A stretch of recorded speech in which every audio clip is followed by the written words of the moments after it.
La Bible en un an, le 15 août, le livre de Jérémie, chapitre 35, verset 1 au chapitre 36, verset 32. Le livre des psaumes, chapitre 34, verset 1 à 11.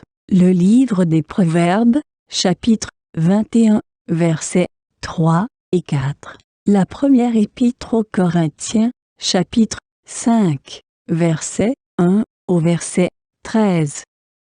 Livre de Jérémie, chapitre 35. Voici la parole adressée à Jérémie de la part de l'Éternel durant le règne de Joachim, fils de Josias, sur Juda.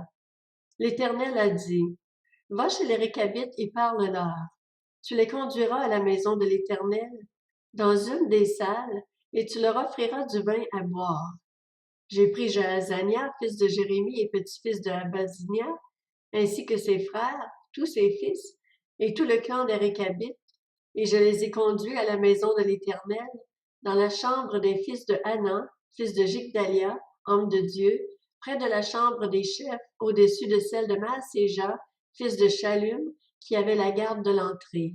J'ai placé devant les membres du clan des Récabites des récipients pleins de vin et des coupes, et je leur ai dit, buvez du vin. Mais ils ont répondu, nous ne buvons pas de vin, car notre ancêtre Jonadab, fils de Récab, nous a donné cet ordre. Vous ne boirez jamais de vin, ni vous, ni vos fils. De plus, vous ne construirez pas de maison, vous ne sèmerez rien, vous ne planterez pas de vignes, et vous n'en posséderez pas, mais vous habiterez sous des tentes toute votre vie. Ainsi vous pourrez vivre longtemps sur cette terre où vous séjournez en étranger. Nous obéissons à tous les ordres de notre ancêtre Jonadab, fils de Récab. Nous ne buvons pas de vin durant toute notre vie, nous, nos femmes, nos fils et nos filles. Nous ne construisons pas de maison pour nous y installer. Nous ne possédons ni vignes, ni champs, ni semences. Nous habitons sous des tentes. Nous respectons et appliquons tous les ordres de notre ancêtre Jonadab. Lorsque Nebuchadnezzar, roi de Babylone, a envahi ce pays, nous nous sommes dit, retirons-nous donc dans Jérusalem pour échapper à l'armée babylonienne et à l'armée syrienne. Voilà pourquoi nous sommes installés à Jérusalem. Alors la parole de l'Éternel fut adressée à Jérémie. Voici ce que dit l'Éternel, le Maître de l'univers, le Dieu d'Israël. Va annoncer aux hommes de Juda et aux habitants de Jérusalem. N'allez-vous pas tenir compte de la correction et obéir à mes paroles, déclare l'Éternel? On a respecté les paroles de Jonadab, fils de Récab, qui a interdit à ses descendants de boire du vin. Ils n'en ont pas bu jusqu'à aujourd'hui, parce qu'ils ont obéi à l'ordre de leur ancêtre. Et moi, je vous ai parlé et reparlé inlassablement, mais vous ne m'avez pas écouté. Je vous ai envoyé tous mes serviteurs, les prophètes. Je les ai envoyés inlassablement pour vous dire que chacun renonce donc à sa mauvaise conduite, corrigez votre manière d'agir, ne suivez pas d'autres dieux pour les servir, et vous pourrez rester sur la terre que je vous ai donnée, à vous et à vos ancêtres. Pourtant, vous n'avez pas tendu l'oreille, vous ne m'avez pas écouté. Oui, les descendants de Jonadab, fils de Récab, respectent l'ordre que leur ancêtre leur a donné, mais ce peuple ne m'écoute pas. C'est pourquoi voici ce que dit l'Éternel, le Dieu de l'univers, le Dieu d'Israël. Je vais faire venir sur Juda et sur tous les habitants de Jérusalem tout le mal dont je les ai menacés, et cela parce que je leur ai parlé et qu'ils n'ont pas écouté, parce que je les ai appelés et qu'ils n'ont pas répondu. Jérémie dit ensuite au clan des Récabites, « Voici ce que dit l'Éternel, le Maître de l'univers, le Dieu d'Israël. Puisque vous avez obéi aux ordres de votre ancêtre Jonadab, que vous avez gardé tous ses commandements et appliqué tous ses ordres, voici ce que dit l'Éternel, le Maître de l'univers, le Dieu d'Israël. Jonadab, fils de Récab, ne manquera jamais de descendants qui soient à mon service. » Le livre de Jérémie, chapitre 36. La 4e année du règne de Joachim, fils de Josias, sur Juda, cette parole fut adressée à Jérémie de la part de l'Éternel. Procure-toi un livre. Tu y écriras toutes les paroles que je t'ai dites concernant Israël et Juda, ainsi que toutes les nations, depuis le jour où j'ai commencé à te parler, à l'époque de Josias, jusqu'à aujourd'hui. Quand la communauté de Juda entendra tout le mal que je prévois de lui faire, peut-être chacun renoncera-t-il à sa mauvaise conduite.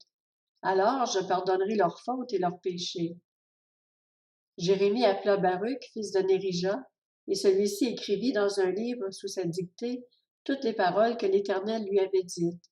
Puis Jérémie donna cet ordre à Baruch. « J'ai un empêchement, je ne peux pas me rendre à la maison de l'Éternel. Tu iras toi-même là-bas et tu feras dans le livre que tu as écrit sous ma dictée la lecture des paroles de l'Éternel au peuple. Tu le feras dans la maison de l'Éternel le jour du jeûne. Tu les liras aussi à tous les Judéens qui se seront déplacés depuis leur ville. Peut-être adresseront-ils des supplications à l'Éternel, peut-être chacun renoncera-t-il à sa mauvaise conduite. En effet, c'est d'un grand déversement de colère et de fureur que l'Éternel a menacé ce peuple. » Baruch, fils de Nérija, se conforma à tout ce que lui avait ordonné le prophète Jérémie. Il fit dans le livre la lecture des paroles de l'Éternel dans la maison de l'Éternel. Le 9e mois de la 5e année du règne de Joachim, fils de Josias, sur Juda, toute la population de Jérusalem et tous ceux qui devaient se déplacer, depuis les villes de Juda jusqu'à Jérusalem, furent convoqués pour jeûner devant l'Éternel. Alors Baruch lut dans le livre les paroles de Jérémie à tout le peuple. Il se tenait dans la maison de l'Éternel, depuis la chambre de Gemaria, fils du secrétaire Shaphan, qui donnait sur le parvis supérieur, vers l'entrée de la porte neuve du temple. Michée, fils de Gemaria et petit-fils de Shaphan, entendit toutes les paroles de l'Éternel contenues dans le livre. Il descendit au palais, dans la chambre du secrétaire, où tous les chefs tenaient une séance. Il y avait Élishama, le secrétaire, Delaja, fils de Shemalja, Elnathan, fils d'Akbor, Gemaria, fils de Shaphan, Sédécias, fils de Hanania, et tous les autres chefs. Michée leur rapporta toutes les paroles qu'il avait entendues lorsque Baruch faisait la lecture du livre au peuple. Alors tous les chefs envoyèrent vers Baruch Jehudi, fils de Nethania, descendant de Shélémia, et Cushi, pour lui dire « Prends avec toi le livre dont tu fais la lecture au peuple et viens. » Baruch, fils de Nérija, prit le livre avec lui et se rendit auprès d'eux. Ils lui dirent « Assis-toi donc et lis-le-nous. » Et Baruch leur en fit la lecture. À l'écoute de toutes ces paroles, ils se regardèrent les uns les autres, terrifiés, et dirent à Baruch, « Nous devons absolument faire un rapport complet au roi. » Ils demandèrent encore à Baruch, « Raconte-nous donc comment tu as écrit toutes ces paroles. L'as-tu vraiment fait sous la dictée de Jérémie? » Baruch leur répondit, « Il m'a lui-même dicté toutes ces paroles, et je les ai écrites dans ce livre avec de l'encre. » Les chefs dirent à Baruch, « Va te cacher ainsi que Jérémie, et que personne ne sache où vous êtes. » Ils allèrent ensuite trouver le roi dans la cour, tout en laissant le livre dans la chambre d'Élishama le secrétaire, et lui firent un rapport complet. Le roi envoya Jehudi prendre le livre. Ce dernier alla le prendre dans la chambre d'Élishama le secrétaire, et ce fut lui qui en fit la lecture au roi et à tous les chefs présents à ses côtés. Le roi était alors installé dans ses appartements d'hiver, puisque c'était le 9e mois, et un brasero était allumé devant lui. Lorsque Jehudi avait fini de lire 3 ou 4 feuilles, le roi les découpait avec le couteau du secrétaire et les jetait dans le feu du brasero, et ce jusqu'à la fin du livre. À l'écoute de toutes ces paroles, le roi et tous ses serviteurs ne furent pas terrifiés et ne déchirèrent pas leurs habits. Elnathan, Delaja et Gemaria étaient même intervenus auprès du roi pour qu'il ne brûle pas le livre, mais il ne les avait pas écoutés. Il ordonna au contraire à son fils Jorachmeel, à Soraja, fils d'Azriel, et à Shélémia, fils d'Abdeel, d'arrêter le scribe Baruch et le prophète Jérémie, mais l'Éternel les cacha. La parole de l'Éternel fut adressée à Jérémie après que le roi eut brûlé le livre contenant les paroles que Baruch avait écrites sous sa dictée. « Prends un autre livre et écris-y toutes les paroles qui figuraient dans le premier livre, celui que Joachim, le roi de Juda, a brûlé. À propos de Joachim, roi de Juda, tu diras, « Voici ce que dit l'Éternel.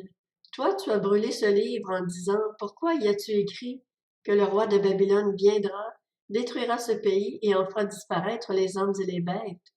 C'est pourquoi voici ce que dit l'Éternel au sujet de Joachim, roi de Juda. Aucun des siens ne siégera sur le trône de David, et son cadavre sera exposé à la chaleur pendant le jour et au froid pendant la nuit.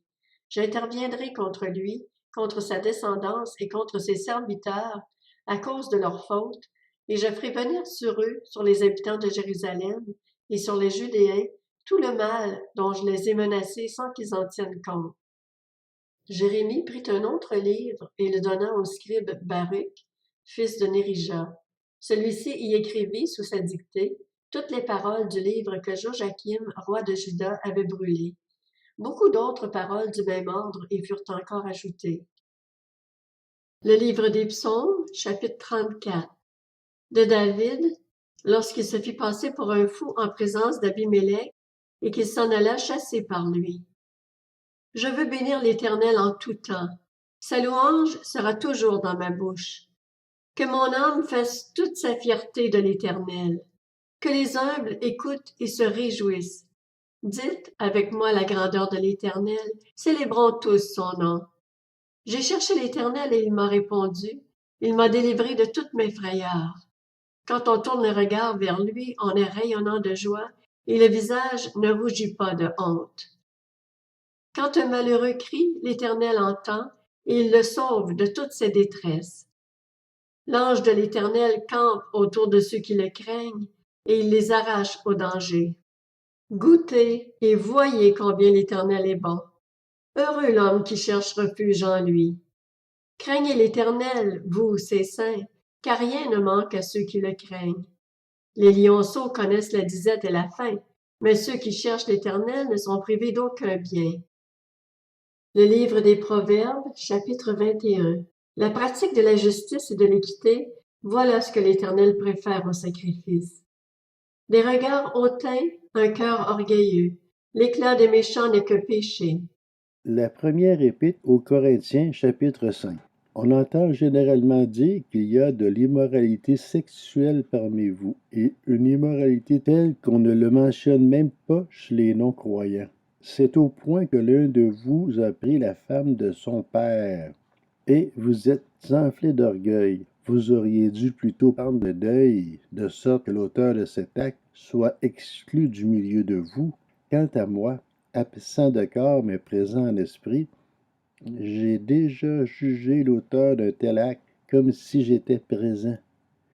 Quand vous vous rassemblerez au nom de notre Seigneur Jésus-Christ, je serai avec vous en esprit, avec la puissance de notre Seigneur Jésus-Christ. Livrez un tel homme à Satan pour la destruction de la nature pécheresse, afin que l'esprit soit sauvé le jour du Seigneur Jésus.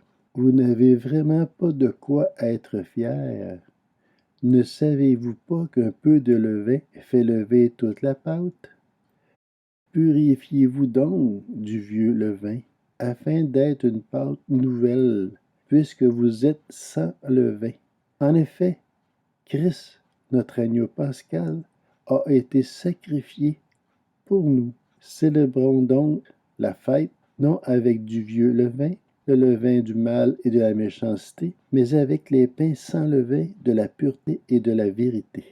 Je vous ai écrit dans ma lettre de ne pas entretenir de relations avec ceux qui vivent dans l'immoralité sexuelle. Je ne parlais pas d'une manière absolue des gens de ce monde qui vivent dans l'immoralité ou sont toujours désireux de posséder plus. Voleurs, idolâtres, autrement, il vous faudrait sortir du monde. En fait, ce que je vous ai écrit, c'est de ne pas s'entretenir de relations avec quelqu'un qui, tout en se disant votre frère, vit dans l'immoralité sexuelle, est toujours désireux de posséder plus. Idolâtre, calomniateur, ivrogne ou voleur, de ne pas même manger avec un tel homme. Est-ce à moi, en effet, de juger les gens de l'extérieur? N'est-ce pas ceux de l'intérieur que vous devez juger? Les gens de l'extérieur, Dieu les jugera. Chassez le méchant du milieu de vous.